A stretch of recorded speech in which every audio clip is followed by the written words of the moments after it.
तो आज का जो हमारा शेयर रहने वाला है वो है एक्शन कंस्ट्रक्शन इक्विपमेंट लिमिटेड। अब एक्शन कंस्ट्रक्शन इक्विपमेंट लिमिटेड की बात कर ले तो यहाँ पे हमें 3% का आज तेज़ी देखने को मिला, बट वही अगर एक महीने की बात कर ले तो शेयर 5% गिरा हुआ है। 6 मंथ्स के टाइम फ्रेम पे 30% तक शेयर अपने ऊपरी लेवल से काफ़ी ज़्यादा करेक्ट हो गया है, और वही 1 साल के टाइम फ्रेम पे शेयर अप्रॉक्स 30%, वही 5 ईयर्स के टाइम फ्रेम पे शेयर यहाँ बढ़िया मूवमेंट देता है और 1500 का लेवल्स क्रॉस कर देता है, लिटरली 1500 के लेवल्स पर पहुंच जाता है, और 1500 के लेवल से वहाँ से एक बड़ी गिरावट आती है। गिरावट के बाद थोड़ा बहुत वही लेवल्स पे ट्रेड करता है एंड देन कंटिन्यूसली में शेयर में गिरावट आते हुए देखने को मिलता है। और अभी भी शेयर एक दिन के तेजी में, ये मतलब समझो कि हमें हर रोज आप तेजी देखने को मिला, नॉट एट ऑल। यहाँ पे हमें अभी भी शेयर बेयरिश मोड पे है। एक दिन के तेजी में हम कंफर्म नहीं कर सकते किसी भी शेयर को कि वो अब बुलिश होने जा रहा है, नॉट एट ऑल। यहाँ पे हमें फुल्ली रिवर्सल के ट्रेड अभी तक नहीं मिले हैं, बट यस 5 ईयर्स के टाइम फ्रेम में एक ठीक ठाक रिटर्न्स कंपनी ने बना के दिए हैं। अगर आप लॉन्ग टर्म इन्वेस्टर हो चलो ठीक है, आपने बैठा यहाँ पे, बट 1500 के लेवल्स पे प्रॉफिट बुकिंग, मैं हमेशा बोलता हूँ थोड़ा बहुत प्रॉफिट बुकिंग और कर लेना चाहिए अगर वो शेयर पूरे एकदम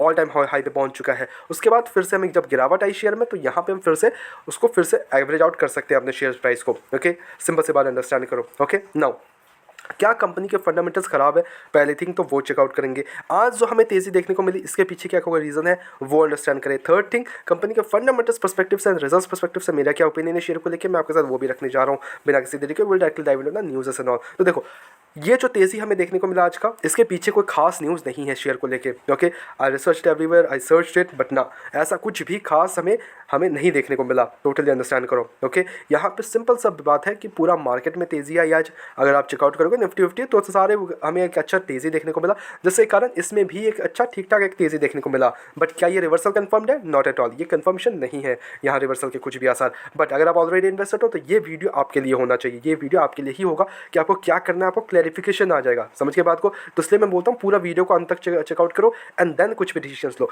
तो बिना किसी देरी के directly dive into the companies fundamentals here. तो एक्चुअली में करती क्या कंपनी, करती क्या है वो अंडरस्टैंड करो पहले। Company engage in the business of manufacturing and marketing of hydraulic mobile cranes, mobile tower cranes, material build handle equipment like forklifts, road construction equipment like back hoe loaders, ऐसा बहुत सारी चीज़ें हैं। मैं इसको पढ़ने नहीं जा रहा हूँ ऑब्वियसली, बट या कंपनी जो मेन काम धंधा समझ लो मेन का कंपनी का जो भी कंस्ट्रक्शन में इक्विपमेंट यूज़ होते हैं ये कंपनी उसको मैन्युफैक्चर भी करती है और ये अपना पैसे भी मतलब देती भी है उसको। समझ गए बात को। अब आते हैं इनके की पॉइंट्स पे। देखो की पॉइंट्स कंपनी का जो it is one of the largest pick and carry crane manufacturer with 63% market share in the mobile crane segment. तो ये कुछ पॉइंट्स है यहाँ पे। हम और भी अगर रीड आउट करें तो यहाँ से 60% market share in the tower crane segment domestically. It is also leading foxline manufacturer with 19% market share and captured 10+ market share in the tractors in Assam. Okay, तो कंपनी में बोलूँगा देखो नॉट एट ऑल ऐसा नहीं है कि कंपनी बहुत ही ख़राब है, नॉट एट ऑल।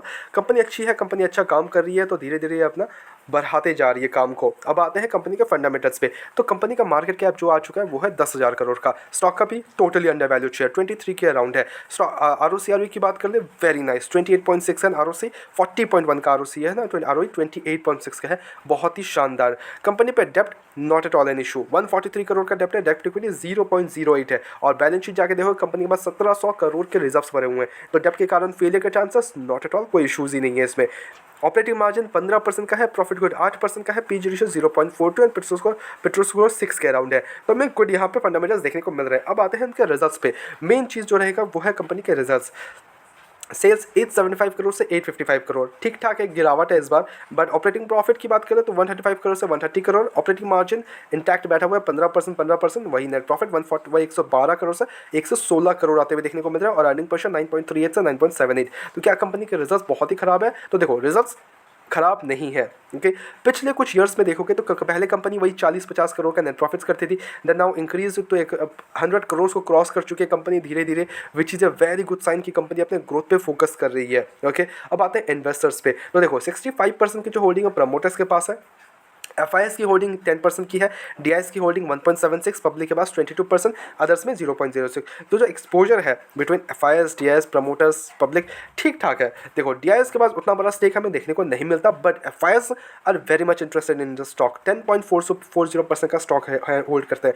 बट यहाँ पे जो मेन इंटरेस्टिंग बात है वो ये है कि प्रमोटर्स अपना माल इंटैक्ट करके बैठे हुए हैं, प्रमोटर्स अपना माल बेचे वेचे कुछ नहीं है। ठीक है, 65% की होल्डिंग है, 65% ये होल्ड कर रहे हैं कंपनी पे, which is a very good sign कि कंपनी पे भरोसा है खुद को। प्रमोटर्स को खुद को अपनी कंपनी में भरोसा है, पब्लिक के पास 22% की होल्डिंग है। Now the main question comes here कि कंपनी के फंडामेंटल्स कैसे हैं। तो fundamentals are very strong company के, not at all doubt company के फंडामेंटल्स स्ट्रॉन्ग है। रिजल्ट्स कैसे हैं, रिजल्ट्स पास्ट कुछ ईयर्स में देखोगे तो यस स्ट्रॉन्ग रिजल्ट्स है। यस क्वार्टरली बेसिस पे देखें तो थोड़ा सा अप्स एंड डाउन्स है कि इस बार हमें सेल्स उतनी कुछ खास देखने को नहीं मिला, पिछले ईयर से वही सेम है, बट नेट प्रॉफिट में इजाफा कर लिया which is a good thing है। ओके, तो रिजल्ट्स एक्चुअली गुड है, इसमें कोई इशूज़ नहीं है। पाँच कुछ ईयर्स में देखें बहुत ही शानदार रिजल्ट्स है, इन्वेस्टर्स का भी इट्स गुड है। Now the main question comes here कि अब इस लेवल्स पे करना क्या चाहिए। अगर आप ऑलरेडी इन्वेस्टेड हो शेयर में, पहली चीज़ तो आराम से बैठो, कोई इशूज़ नहीं है। अगर फंड्स अवेलेबल नहीं है तो आराम से बैठो, कोई इशूज़ नहीं है। अगर फंड्स अवेलेबल है तो what you can do here is कि आप अपना 10 to 20% डिप्लॉय कर दो, जितना आप डालना चाहते हो शेयर में। Supposedly you want to invest 10,000 rupees, okay, तो 10 to 20% डिप्लॉय करो इस लेवल्स पे। अगर यहाँ से किसी भी रीज़न से, मार्केट रीजन से या फिर किसी भी रीज़न से